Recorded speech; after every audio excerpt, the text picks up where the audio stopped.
Hey guys, what is up? SuperKmanrocks here, and we're here for my MSI main stage day 1 overview and analysis. It's our first series of round 1 here in the main stage of MSI, and I'm very excited to go over it. We are really in the crux of things now. We're going to be seeing some of the best teams in the world face off over the next month. Not that that already didn't start in the play-ins, but now it gets real serious. The best teams are now going to be competing, and that certainly does start today, because we're going to be seeing the LCK champion in spring take on the LEC champion from winter, so a really big game on the docket. But I want to know what you guys thought was going to happen in this series down below. If you want to know my thoughts, if you want to know what I thought was going to happen across these games, you can check out my video that I posted yesterday. You can either check out the last chance qualifier, or you can just check out a little clip that I posted from that video, which is me going through my predictive bracket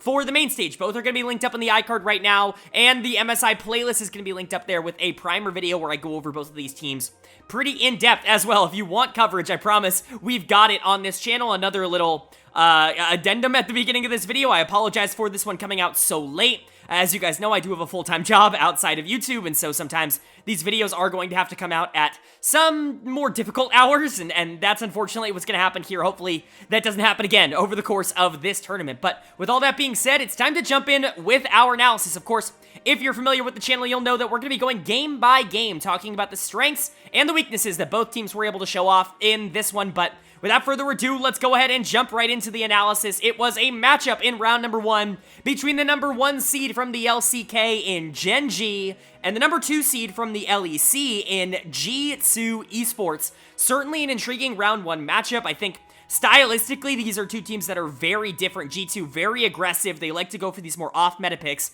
and they like to play around their jungle. They really want to get Yike ahead. Caps, for the most part, is going to take a backseat. Hansama wants to play something that can be aggressive in the early game, but isn't necessarily, like, afraid of playing these more, like, late-game hyper-scaling picks that are more popular in the meta right now. It's just not necessarily something that G2 does consistently. Broken Blade, aggressive on the top side as well. They do like to gain advantages for the most part by outplaying their opponents. They'll find a lot of leads by being aggressive and taking early trades in the early game. Now, Gen.G is basically the complete opposite on that front. This is probably the most controlled team in the entire world, or at the very least, the team that is probably the best at control in the entire world. There are definitely, you know, positives and negatives, I would say, to that playstyle, but Gen.G has proven over the course of the playoffs in particular that style can definitely work for them. They're not the most aggressive team in the early game. In fact, I would argue that they are maybe the least aggressive early game team at this entire tournament, but what they lack in early game aggression, they make up for in just precision towards the back half of the game. They're arguably the best team fighting team in the entire world, and they certainly know how to get to that point without giving up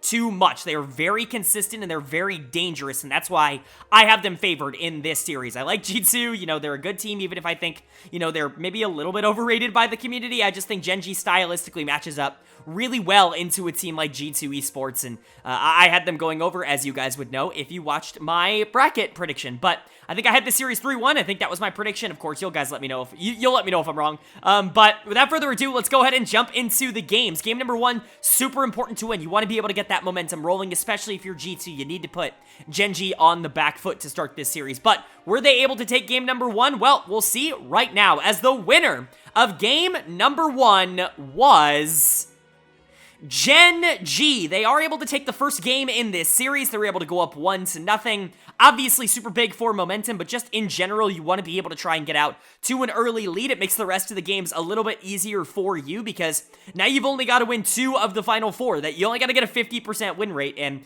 if you were able to take game 1 as convincingly, quite frankly, as Gen.G was able to take game number 1, it's certainly not out of the realm of possibility. A really good start to the series for Gen.G. Not an awful start for G2. They certainly were trying to make plays in this game. A lot of them just didn't work out, and honestly, there are some things that I'm concerned with, most notably some individual player performances, but we'll get into that when we talk about G2. First and foremost, let's go ahead and talk about what ended up happening in this game. G2 actually do have quite a bit of pressure in the early game. They dive bot for the first blood, which is really good. They do end up trading 1-for-1, but you've got a Draven, you're starting to get him online, and you've got an Italy. You want to try to make these plays in the early game. Even Darius on the top side, you need to be aggressive towards the early game because you're just going to get outscaled, and that was already going to be a problem with individual stylistic matchups in general. And so I like the aggression coming out of G2. Unfortunately for them, all the jubilation of getting that first blood, even if they were trading it 1-for-1, is kind of taken away almost immediately as Caps just gets solo killed in the mid lane by Chovy for being way too aggressive. This should never happen. It's basically a level 2, level 3, I think it was, solo kill in the mid lane from Ahri to Lissandra. I don't even know how this is possible. The camera wasn't panned on the matchup, and so I'm really just not sure how we got to this circumstance in the first place, but pretty disastrous by Caps to be able to lose that, and it gets the Ahri on the board. But all things are not lost. BB does get dove top, and he ends up going down, but G2 actually regained control with a really nice 2v2 kill bot. It's Hansama really taking over. He got the Draven in this game, and that's really been a big no-no for LEC teams over the course of the year. He has been nearly perfect on this champion, and it's clearly like a next level up from, you know, his other champions in his pool. I'm not saying Hansama's a bad player, but I talked about this in the primer. Him playing Draven is different than him on any other champion, or at least it has been over the course of 2023, and I think him getting his confidence back on that champion is a big reason why he's played better this year.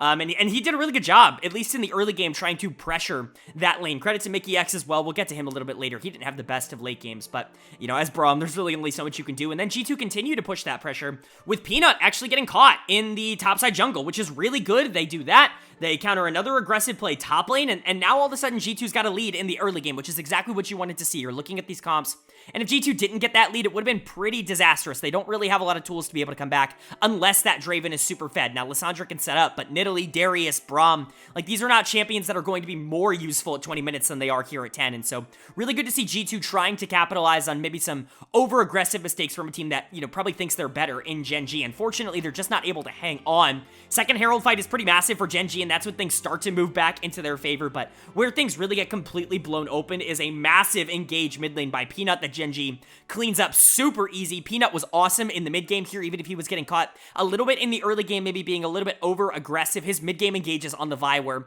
pretty spectacular, and he's showing why I considered him one of the best junglers in the world. And, you know, not that that's a crazy hot take, but why I've had that opinion for basically, you know, 3 years in a row now. And Chovy obviously following up really well. Pays was awesome in a lot of these team fights, but that's really where Gen.G kind of takes the lead back. Now, a couple of weird plays kind of back and forth. I'm going to skip over a little bit of the mid to late game just because, you know, BB, you know, soloing Doran while Mickey dies top. It's not exactly like the most defining play. Really, the next massive play is Gen.G trying to siege down the enemy base with Baron. They've got a lot of stats. They've got the advantage at this point, and they're basically shoved backwards. It's a really good defense by G2. They've got a lot of poke. They've got a lot of ways to be able to deal damage from long range, and so Gen.G feel like they have to retreat, and G2 actually sees this as an opportunity to perhaps get themselves back in the game, so they continue to chase in the bot lane. Chovy has to leave because he's basically out on health, but he has teleport, and so he can come back into the fight. G2 overextend. Chovy with a phenomenal re-engage after the teleport from the back of the fight, and him and Pace clean it up. They win another fight mid lane, and they're able to take the game. Overall, pretty much everything you wanted to see out of Gen.G. This is exactly who they are as a team. It wasn't perfect individually. There were some performances that I think could have been a little bit better, but one player you certainly can't say that about is the mid laner. Chovy is easily going to get player of the game here. He was nearly perfect in this game. His first ever international series against a non-Korean mid laner, and he absolutely obliterates game number 1. I mean, this was not close. The solo kill at level 2 was super impressive, but the team fighting is really what Chovy has become legendary at, right? Like, it's what makes him one of the best players in the entire world. It's that mechanical skill and the knowledge of how to get that out. He built full utility on Ahri, and I know Namera is out there somewhere freaking out for that. Rightfully so. I do understand where he's coming from that, but, you know, if you're a player like Chovy and you just hit all your abilities anyways, you're still going to do the most damage in the entire game by a country mile, and that's exactly what happened here. Chovy was masterful. This was best player in the world levels of play, and, you know, nobody's going to be able to take that away from him. I also thought Peanut was really good, especially from the mid game onward. It was a little bit dicey in the early game, but again, G2's got a good early game comp, and they know how to play that style.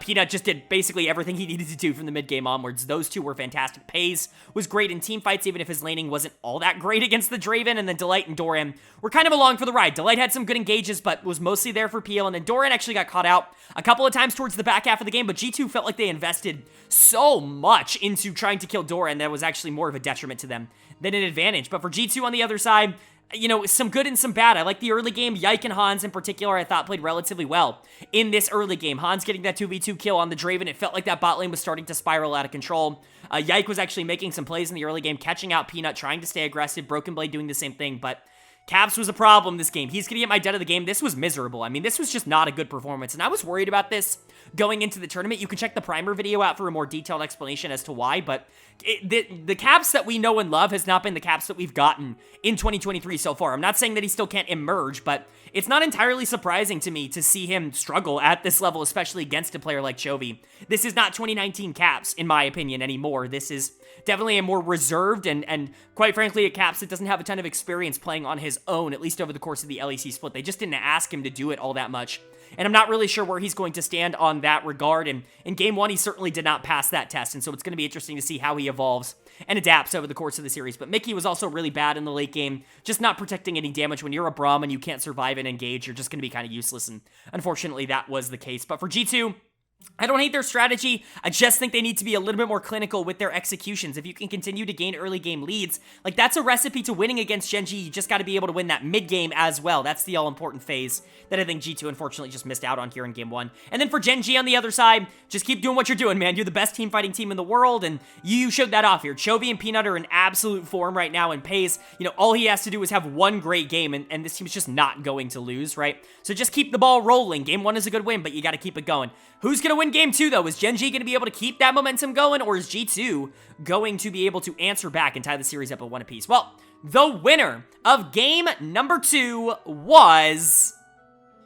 Gen.G. They are able to take Game 2, and quite frankly, saying that they took Game 2 isn't fair to the performance that they were able to put out in this one.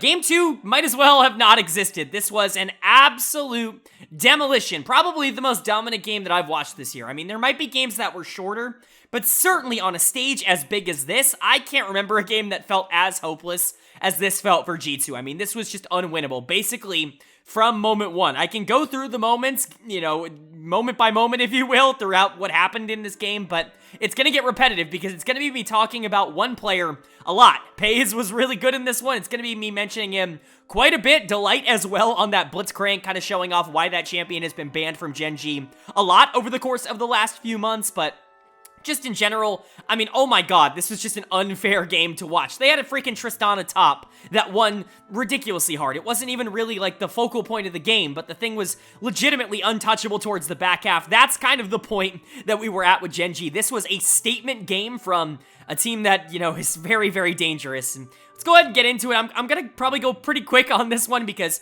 you know, that's what Gen.G did. They went pretty quick on this game.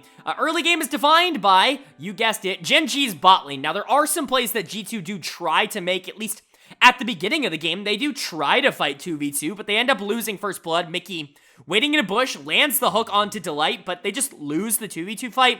Really not sure why they thought they could win this. This isn't exactly a level, 3, I think it was, that is incredibly strong on the side of Jinx and Thresh, and so kind of surprised that they even went for the play in the first place, but losing it was pretty disastrous for the side of G2, and then Chovy does trade 1-for-1 on a gank mid lane. Yike goes to try and get Chovy down. He wants to get Caps into a much better start than whatever he got in game number 1, especially on this Annie pick that can actually cause some turmoil towards what Gen.G's comp ended up being, but the trade 1-for-1 still gets the Lissandra on the board, and it's not really that big of a deal if you get the Lissandra behind. The big problem ends up being Pays getting kills over and over and over and over again in the bot lane. I think there were 3 separate instances where he just won a 2v2 or even a 3v2 at points in the bot lane, and by the time we hit like 10 minutes into the game, this was legitimately like a 6-0-1 Aphelios, and it's like the game is over. There was nothing you can do at this point. He is simply too far gone. He is too fed. You have no way to stop him. I mean, even if you hit like the perfect engage, there really isn't a lot that you're going to be able to do, and that's just assuming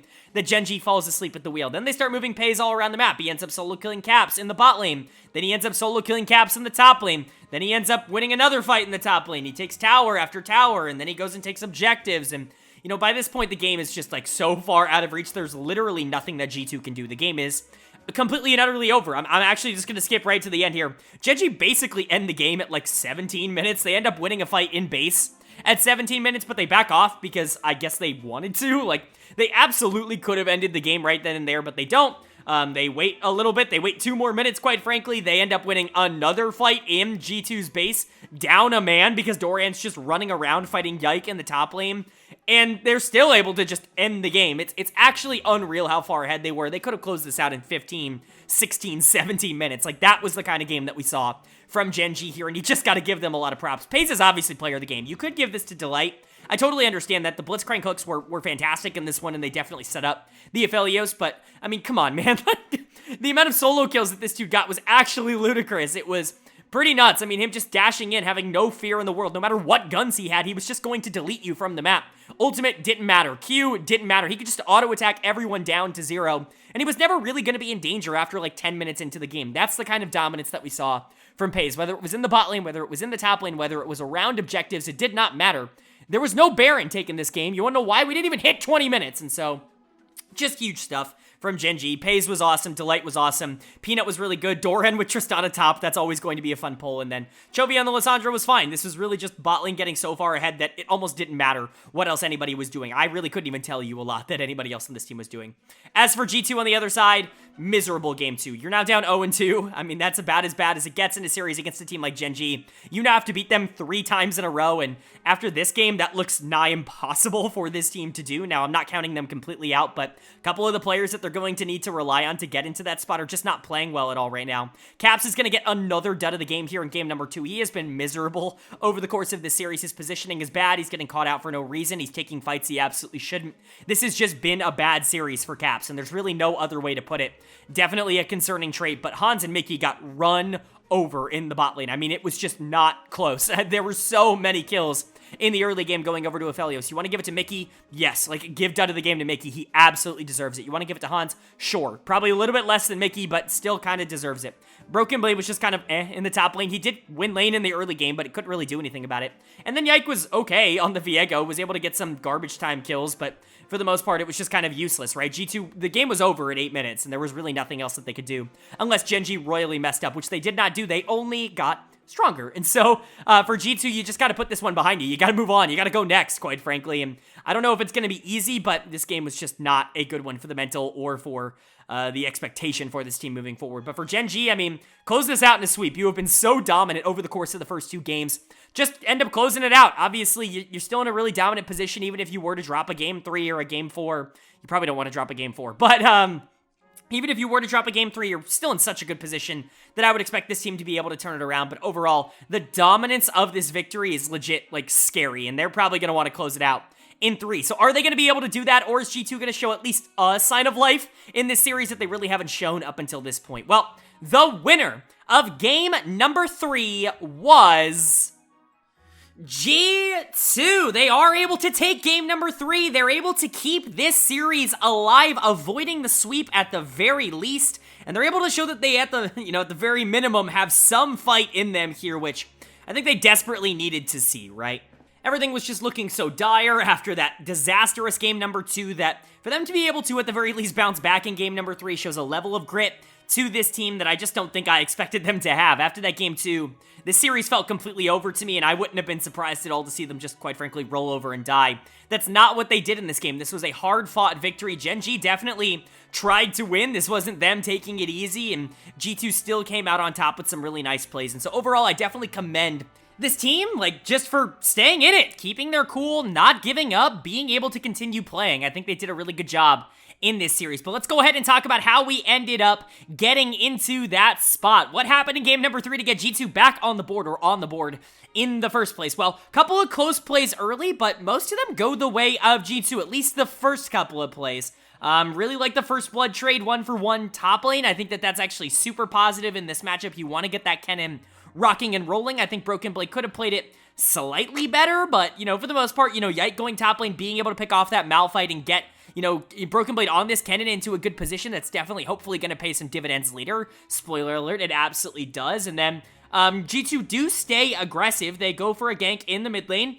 Chovy, though, definitely got his working pants on, and he absolutely tries to outplay this. He comes very close, with Mickey X and Caps being the 2 in the mid lane. He ults Mickey over the wall. Mickey has to ult just to get out in the first place, and then Chovy goes all in. He flashes in, and he just barely misses out on trading a kill there. He ends up dying. He probably could have lived at the expense of, not potentially getting a kill onto Mickey, but I like the aggressiveness from Chovy, and G2 ends up benefiting from it. So I do end up thinking that overall it's just an interesting play, but G2, generating some nice advantages here. Unfortunately, Broken Blade's early to mid game wasn't exactly perfect. He ends up giving over quite a bit of gold to the side of Gen.G. He dies to 2 different ganks in the top lane, which isn't exactly ideal. One happens basically at the same time as that mid gank, and then the other is just a dive under mid tower with Peanut hitting a spear, and there really not being a lot that he can do to outplay it. But for the most part, they really want to, Gen.G, I should say, really want to try to get this Kennen further behind than what he actually is. And so we end up moving out of this early-ish mid-game section in a relatively even state. Both teams having advantages, and, the next major plays are really going to open things up. I would definitely say that Gen.G are in control here, and that's why I consider the next big thing a pretty big miracle fight for G2, and it happens mid lane around that second Drake. Massively huge fight. They end up going 3 for 0 in the fight. The dance around it is a little bit suspect after that, but they are able to get it and get out relatively cleanly, and this actually gives G2 a relatively decent lead in the game. Gen.G continue to be really tough, though. Not necessarily a lot of flash plays, but basically every single time you're looking up at the scoreboard, you're seeing a new Gen.G lead in the game. It seems like basically no matter what G2 do, Gen.G are actually just going to be in a better spot throughout the game. It's kind of the magic of being a team that has really good macro, and a team that has really good objective control and really good decision making like Gen.G does. And so overall, not an awful game, but relatively even in the mid game. Couple of nice picks for G2, put them in another pretty solid position. Nothing that breaks the game open, but, Chovy getting caught being a little too aggressive in the top lane, looking for some fights and getting, kind of punished by the Kennen ultimate. Then Hans and Mickey finding a nice double pick in the mid lane. Hans playing really well in the mid game here. I want to give him a big shout out. I think Hans is honestly underrated for his performance across the series so far, obviously with the exception of game number 2, which just was not a very good game from him, but he was good in game number 1, and he's good again here in game number 3, especially in the mid game. And then a nice catch on Peanut in the jungle. Now, Gen.G still looking good. They're still able to get pretty much every objective in the game, the dragons, the towers, and so the gold lead really hasn't ballooned at all for G2, even with them finding a lot of these picks, but really where things start to move into their favor for sure for the rest of the game is Yike's miracle escape on the top side. Gen.G going for Baron at around 22 minutes into the game. They want to pressure the objective, and really what they want to do is try to bait G2 in, and they clearly show that with Yike walking up, trying to get vision, and Gen.G, I should say, pouncing on them. I've probably made that mistake like 800 times this video already, by the way. I'm sorry for that, but I'm trying my best. Gen.G pouncing on Yike, and Yike basically playing it perfectly, dodging every single skill shot, knowing exactly where he needs to be. Ends up having Gen.G, I should say, chase him all the way back to tier 2 tower into the top lane before they're able to take him out, but by this point, they're way overextended, and they get caught out by G2. G2's able to take them down. They're able to pick up 3. They're able to get the Baron, and then all of a sudden, the game is absolutely in their favor. It's a fantastic play. Now, they do almost throw it away immediately, going way too deep into the bot side jungle of Gen.G and end up, giving away 3 kills basically for free, but G2 do get another win around Dragon Pit, and then basically a perfect fight around second Baron. They don't even go for the Baron. They end up just ending the game anyways, and that's the right call. G2 overall just played it really, really well in this one, and honestly, I think the thing you have to be most impressed with when it comes to this team is them not giving up after what was the most disastrous possible game number 2 they could have had. Yike in particular, I thought played this game really well. He's going to get my player of the game. He's been really good in this series so far, but this Poppy was a lot of fun to watch. Poppy is one of those picks. It's really fun to see it pulled out, but especially against Peanut, who has basically become the poster child for Poppy jungle.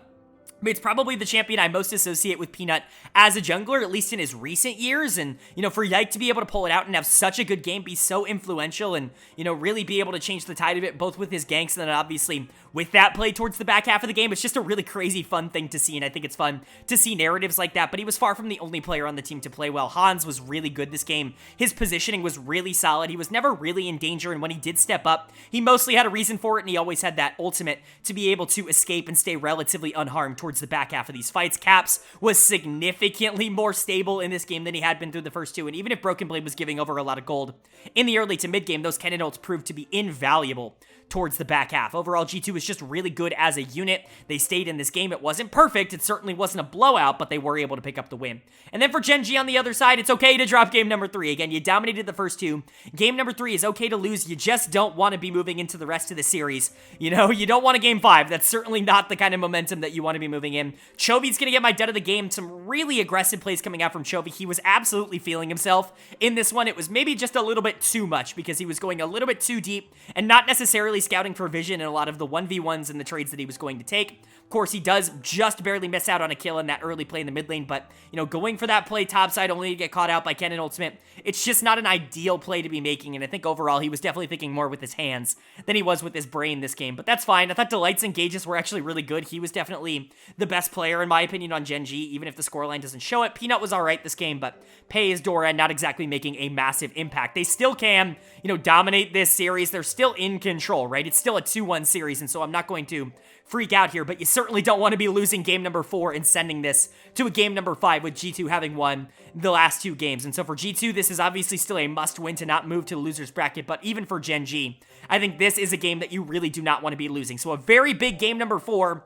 for both of these teams. Who's going to be able to take it? Is the series going to be over? Well, we'll find out right now, as the winner of game number 4 was Gen.G. They are able to take game number 4. They're able to close out the series with a 3-1 win, and they're moving on to round number 2. Incredibly good stuff here from Gen.G. Basically exactly what we wanted to see out of this team. First 2 games were dominant. Game 3 was relatively close, but they weren't able to get the job done in the end, and then game number 4, they do end up taking it. So G2, yes, with some signs of life, but Gen.G definitely coming out of this series looking like the better team, and they were definitely the better team in this game. A lot of the advantages that G2 was able to get in this one, quite frankly, were given to them by Gen.G in the first place, and so definitely a good one overall. A lot of clinical gameplay, a lot of positives to take away for Gen.G that we'll go over throughout the game. But what ended up happening? How did we end up getting here in game number 4?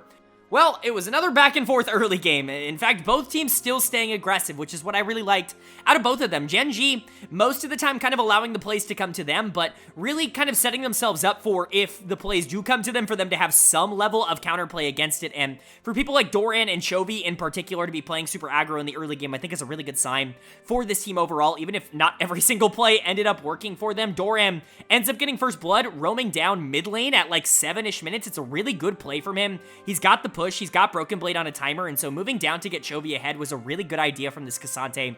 And it absolutely works out, picking off caps on this Aurelion who just wants to scale into the late game, wants to be more of a team fight threat. That was definitely the idea behind what G2 was going for here. I saw them hover the Azir in Champion Select as well. So just late game threats, champions that can deal damage in team fights. But the Aurelion is vulnerable early, so a really good kind of roam there from Doran.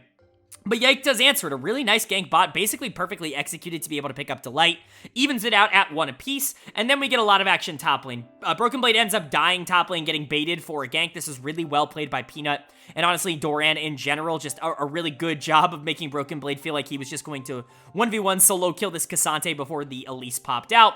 And then Broken Blade actually outplays another dive attempt top lane, which ends up going 2 for 0 in favor of G2 because he's just better. Honestly, Doran goes way too deep, ends up getting caught, and then Yike and Caps end up top lane to be able to close that, or kind of block off the escape pattern. So good plays, I would say, from both teams. In the end of this, I think we end up with like a 1k gold lead for Gen.G, but it's really nothing that is actually substantial. Early games across the series haven't exactly been dominant from either team, and that was certainly not anything different here in game number 4. Then we move into the mid game, and this is where I can really start talking about Doran in particular, because he is the big story, I would say, for a lot of the mid game. Him playing super duper aggro. Doran top lane really continuously trying to solo kill Broken Blade. That really is just kind of the story of the mid game. The first time he does it, Yike is right there to punish Doran for going way too aggro, and he's able to stop that. But, you know, a little bit after that, we get Doran bot lane now solo killing Caps. He has to die under tower to get it done, but it's him moving around and just trying to get solo kills, trying to make plays, which I really like on Cassante, and I really like for Doran in particular, who's usually more of a passive player, someone who kind of likes the game to come to them. He was not like that in game number 4 at all, and I kind of like that on this champion in particular, and I think for the most part it did end up helping, even if it did give some gold over to G2 that probably shouldn't have been given over. I think for the most part it ended up being a positive. Really, where the game starts to move along, I would say, though, team fight-wise, at the very least, was in the mid-game. G2 looked like they found a really good fight, but Gen.G just play it better, and they end up turning it for even, and then really where it kind of breaks open is the Baron fight, which does go to the way of Gen.G. They end up acing G2 around Baron. They're able to get that, and then with G2, you know, looking for a flank in the bot lane to try and, you know, punish this Baron, punish them looking too far forward. Broken Blade ends up getting caught a little bit too far out with that Kennen flank, and Chovy is just perfectly positioned towards the back half to completely destroy and eliminate basically any threat on Gen.G's life. They're able to win that fight. They're able to push it down bot, and they're able to close it out in 29 minutes. Overall, just a good win for Gen.G. My player of the game is going to go to Chovy. I think Broadcast gave it to Pays. I think you could very realistically also give it to Delight in the support position. We'll talk about him in a second, but Chovy not only is going to get my player of the game for game number 3, he's going to get my player of the series here in round number 1. I get why a lot of people are giving it to Pays. I thought he was really good in this game as well, but for me, Chovy was definitely the most impactful member of Gen.G. Just his aggressiveness and his willingness to look for trades and his willingness to try and generate leads on his own, I think gave this team so many advantages that I think really propelled them. I think that his, quite frankly, mid-gap over Caps, which we'll get to in a bit, Caps had a horrendous series, but you know, Chovy being that much better than him was a big reason why Gen.G didn't have a ton of trouble in the mid-game and basically any of the games in this series. And so Chovy for me looked awesome. Pays and Delight were also sensational. Delight ends up basically not accidentally, making the game-winning play by ulting himself as Lulu in that final fight. That knocks up Hansama on the Draven, which stuns him just long enough for him to get blown up by Chovy and Pays. And so really good play by Delight. Pretty heads up from him to do that. I'm not even entirely sure if it was on purpose, but I'm just going to pretend like it was. And so good play from him there. I think he is probably the second best player in this game behind Chovy, in my opinion. And then Pays was also really good, capitalizing on a lot of the things that Chovy and Peanut and Doran and Delight were creating in basically a fantastic manner. He doesn't really make any crazy mistakes. It's insane to think that he's 17 years old because he really does not play like it. Doran was crazy aggro. Sometimes it didn't work, but a lot of times it did end up giving Gen.G some leads, and then Peanut was basically there to capitalize on everything. I would have wished he would have been a little bit more aggro in the early game, but that's Peanut. He's not exactly the most aggro early game jungler. I'm just not sure Elise is super up in his wheelhouse, but it didn't end up mattering in the end. Chovy, Pays, and Delight were definitely more than enough to carry them across the finish line, and now they're moving on to round 2. As for Gen.G on the other side, some positives to take away from this series. I actually think two players in particular played relatively well. Yike and Hans, I think both actually had pretty good series. I think there were a lot of good things to take away from both of them. Hans ends up getting Draven twice in this series, which I do think is a positive for G2 if you're looking at the tournament as a whole. The more often that this team gets Draven, I think the more often they're going to win. And so if teams see them, going 0-2 in round number 1 on Draven, maybe leaving it up a little bit more often, I think that's going to be a positive for them overall. But, Broken Blade making some plays, being a little bit aggro on the Kennen. Some of those ults worked, some of those ults did not. Across the entire series, he basically only played this champion. And then I actually think Caps and Mickey were easily the two worst performing members of this team. Caps had a miserable series. This was just not a good series at all for Caps. He was picked on by Chovy. He was picked on by Doran. He was picked on by Pays. It just was not good. This is one of the worst series that Caps has played in a while. I know a lot of people are going to say that Caps had a little bit of a down split. I disagree with that, at least in the grand scheme of things. I certainly don't think he's been a focal point for G2, but I think that's been by design. I think for the most part, he's taken a back seat so that the rest of his team can play a little bit more aggro, but he was put on picks this series that kind of needed to be able to win, and he just couldn't get it done, and that definitely is a little bit concerning for G2's hopes as a whole, but overall, they just need to rebound. They're moving down to lower bracket. There's a very good chance they're playing another European team in that losers round number 1 or round number 2 or whatever it's technically called, and so they've got some time to be able to regroup and, kind of get back on track, but they're going to have to do it sooner rather than later because this was not a very good showing from them.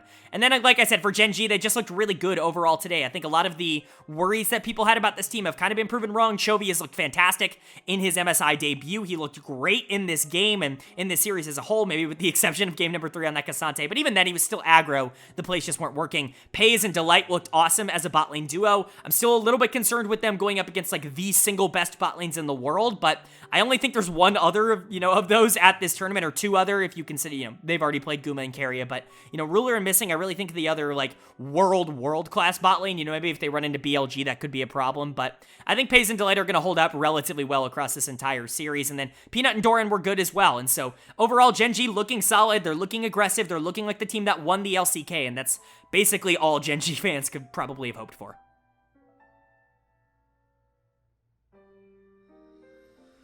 All right, but that is going to do it for my MSI bracket stage round 1, day 1 overview and analysis. Gen.G moving on, G2 moving down to losers bracket. Not the end of the world for either of these teams, G2 in particular. They're definitely still going to have a shot depending on how tomorrow's games go. Mad Lions versus T1, incredibly excited to see that. Again, if you want a preview of what I think is going to happen, you can check out the video that's linked up on the iCard. That's going to be my bracket stage preview. Of course, if you want a detailed breakdown of every team that's still left in the tournament, you can check out my primer video that I released before MSI. I covered all of these teams crazy in depth, but you know, I really do hope you guys enjoyed the video. If you did, let me know down in the comment section below. Who do you think's gonna win between Mad and T1, and how good do you think Gen.G is? I'd love to hear you guys' thoughts and feedback on that down below. Of course, if you enjoyed the video, hit that like button. It really does mean a lot to me. Not only does it let me know that you're enjoying the content, but it helps get this video out to a lot more people, which I'm always really appreciative of. And of course, if you're new here, hit that subscribe button. We're posting about every single day of MSI action here at this tournament, and so if you want daily coverage of every single game that's played internationally, and then, of course, for all 4 major regions as soon as that summer season starts,